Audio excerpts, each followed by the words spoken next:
My name is Chilufya KAPWEPWE. I've come from Zambia.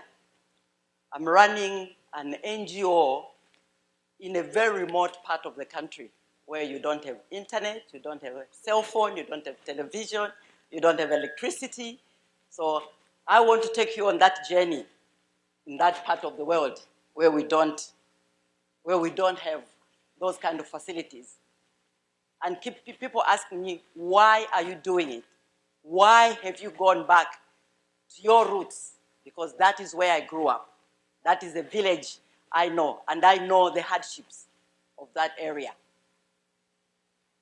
The reason why I've gone to that area is that, unfortunately, the people, because of poverty, have started cutting trees, deforestation, a land degradation, so the environment is affected. That is what has made me go back and say, what is it that I can do? I want to ask a question.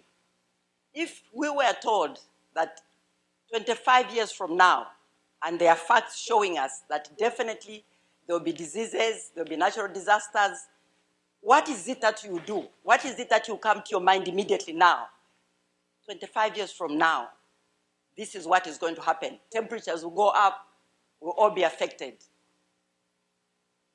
My answer is that I would calculate 25 years. Oh, I'll be 88. Well, I'll be gone. So I don't mind. But for you, it's your future. For the younger generation, it's your future that I'm worried about.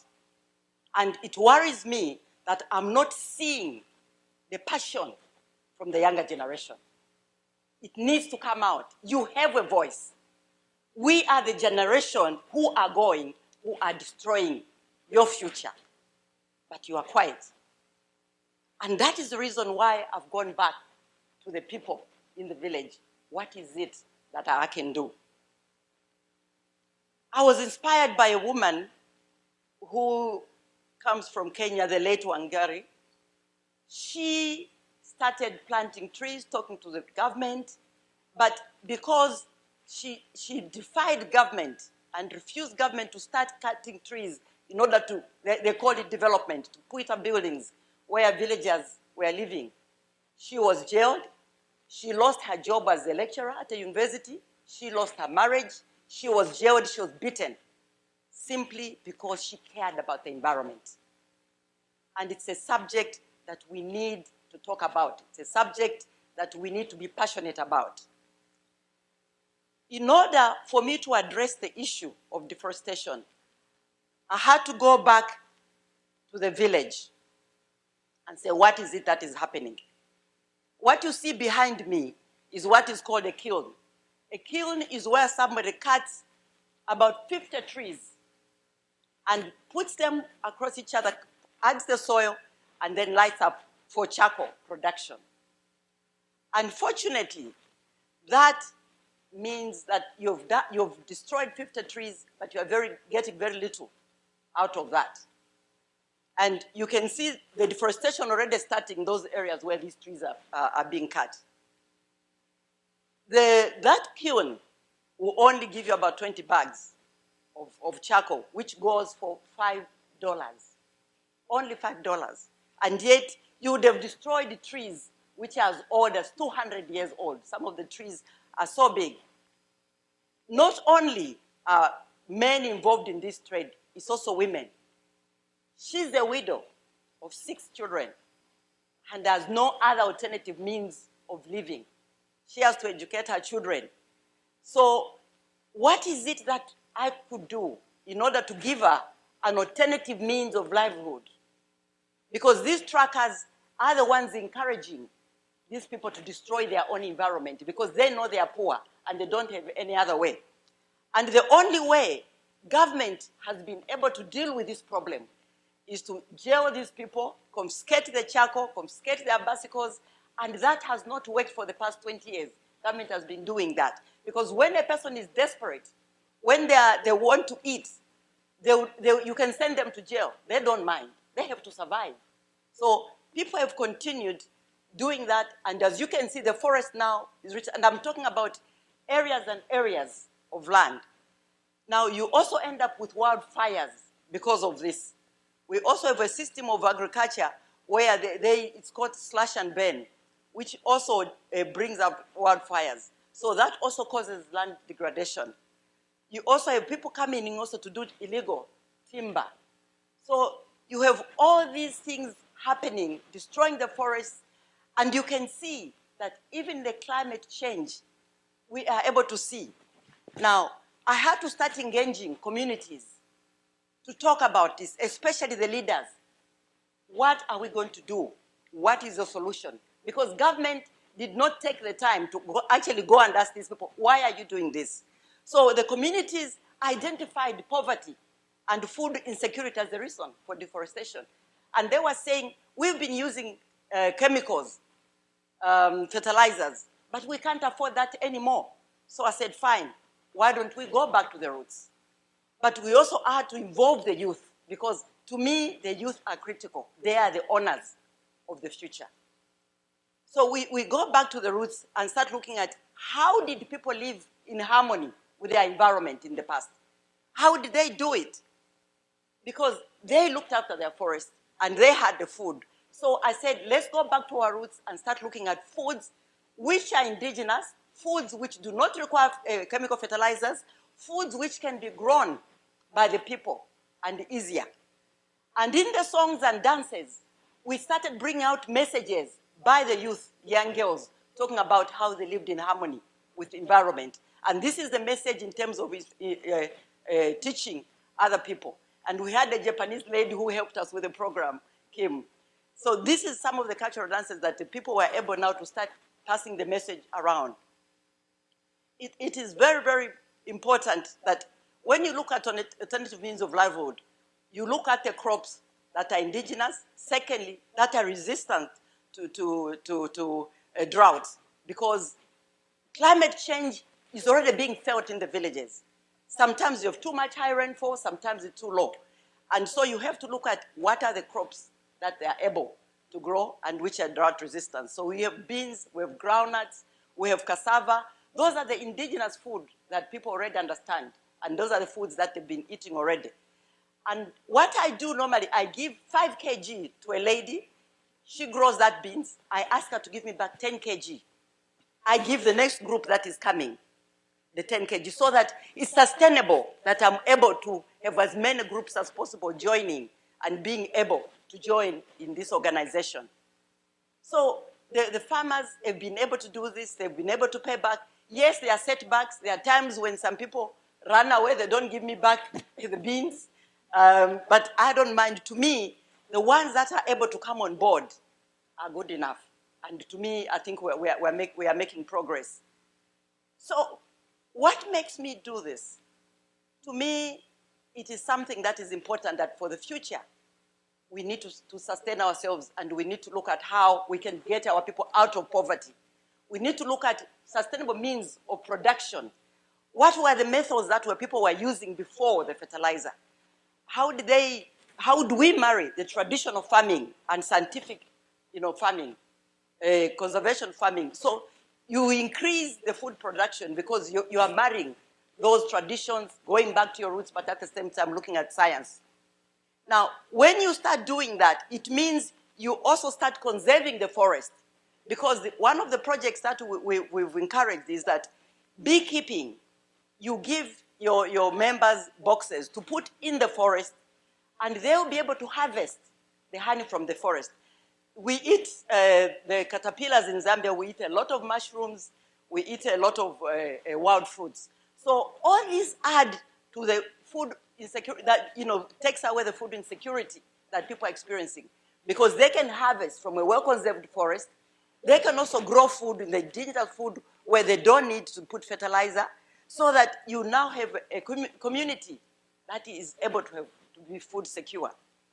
The ones that you've just seen there, the wild fruits, we were training the women and men how to actually make crafts, non-wood crafts, so that they are not cutting wood, they are only picking those fruits and making those crafts, which now they are able to sell, sometimes for $2, $3 each. It's far much better than selling that bag of charcoal when they're selling that.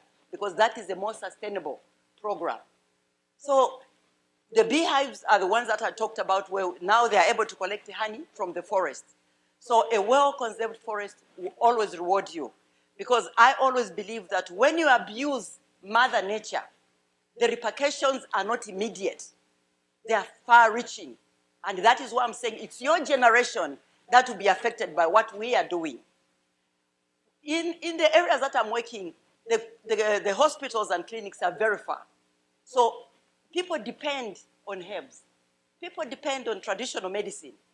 And unless they have a well-conserved forest, they will not be able to survive. They will not even be able to harvest, these plants or medicines. So it is also very, very important that we're able to do that. So I'm looking at the future generation. When do you take up the fight?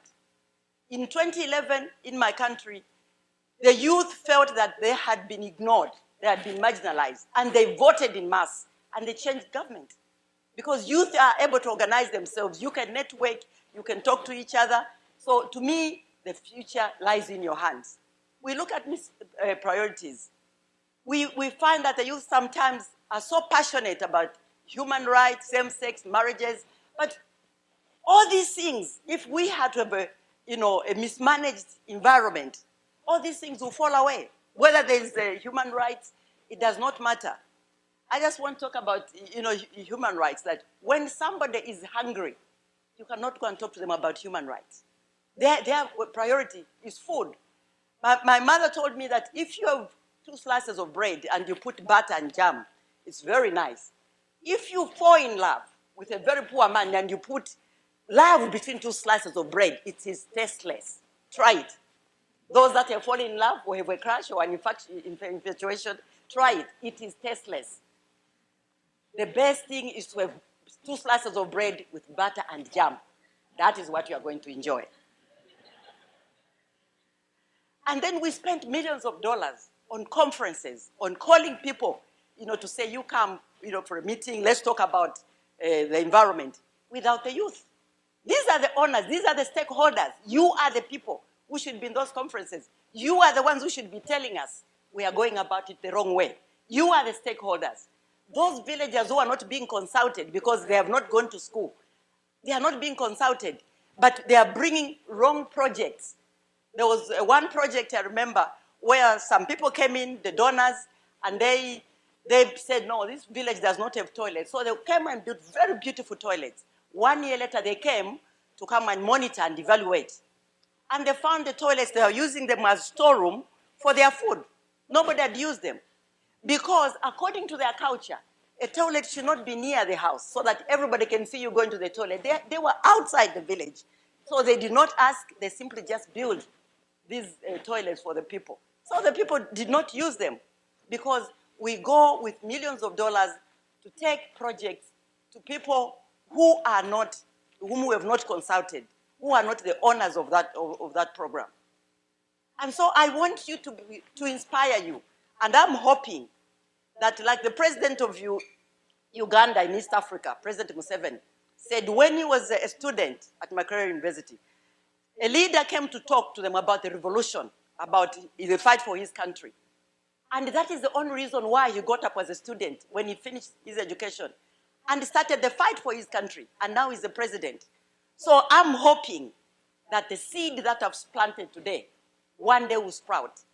I'm hoping that one day I'll hear from this university, somebody is genuinely interested in going to the fight for the environment. I'm hoping that APU will produce even a president who is going to make laws and say, this is what we want for our people. Because we are not worrying about this environment. It's not good enough. To me, we are doing it half-heartedly. The money is there, but the political will is not there. So to me, I still go back to the youth. What do you stand for? What are your principles? You have to start developing them now. What is it that you stand for? What are the principles that you would die for? Like for a person like Wangari in Kenya. She was able to be jailed because she believed that environment was the future, that managing the environment properly was the future. What are your priorities? What do you want to do? To me, you are the future generation. That is why even my NGO is called Imiti Ikula Empanga. It means the trees that are growing will be the forest. It actually refers to the youth. You are the people who are our future. You are the people that we can look up to actually change our behavior as the older generation who are destroying your environment. The same priorities or the same method that I'm using could be different for each country. But I'm sure you are able to recognize, even from your own countries. And that is the beauty about APU, because I'm not talking to Japanese. I'm talking to people from various countries. And that is the beauty about this university. And I'm hoping that the message would have gone out to the various countries. When you go back, whether you are a volunteer, go and do it in your country. Whether you start in a small way, whether you simply just start talking to people about environment, it is your future. And I think it is important that we do that. So I leave the question to you as a future generation. Please, I'm begging you that I want you to take this message seriously and start looking at it and decide what is it that you want to do. In my country, I've done my part, but I think now it is your turn as the future generation to start it. Look what is it that you can do. What is it, what message can you send forth? How do you start networking and looking at other youth in other areas or in your own countries? But the most important thing I would also want to ask from you is to travel. I invite you to Zambia. I've had Japanese students who have been coming for the past 3 years. They organize themselves, they come and look at my project, what I'm doing, and it's been a wonderful experience for them. To me, I always say my house is always open. So if you ever feel you want to come to Zambia, you are welcome, as long as we are coming to talk about environment as a priority. You are welcome. So I would want you to come and see what is it that I'm doing. What is it that you can also participate?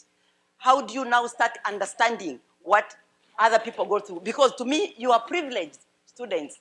There are other students who are even into charcoal production because their parents are dead. They are widows, but they have to destroy the environment in order to survive. You don't have to do that. You can make a difference, and that difference starts now. Thank you.